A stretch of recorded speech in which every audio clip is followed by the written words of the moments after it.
الكريم أما بعد أعوذ بالله من الشيطان الرجيم بسم الله الرحمن الرحيم وذكر فإن الذكرى تنفع المؤمنين الحمد لله মঞ্চে আমাদের বড়রা আছেন, বড়দের মাঝে কথা বলা, বিশেষ করে আপনারা সামনে আছেন। আমি মনে করি আমার জায়গা থেকে আমার থেকে সবাই আপনারা যোগ্যতা সম্পন্ন ব্যক্তি।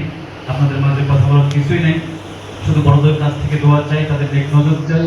তারা যে উপদেশ দিবে আমরা সেই উপদেশ গ্রহণ করব, তারা যে দিক নির্দেশনা দিবে আমরা সেই দিক নির্দেশনা মেনে আমরা মাঠে ময়দানে কাজ করব।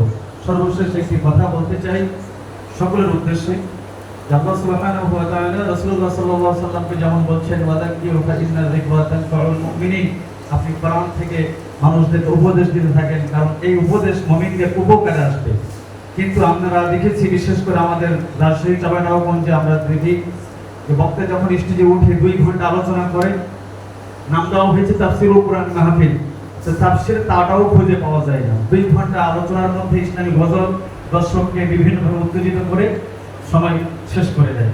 তো আমরা এমনটা না করে আমরা যদি কোরআন সুন্নাহ ভিত্তিক কথা বলতে পারি, আলোচনা করতে পারি, কোরআন সুন্নাহ ভিত্তিক আমরা উপদেশ দিতে পারি, আশা করি নিজেও আমরা সংশোধন হব এবং বাকি অন্য মুসল্লিরাও, বাকি মুসলিম তাওহীদ জন তারাও হেদায়েতের পথে আসবে।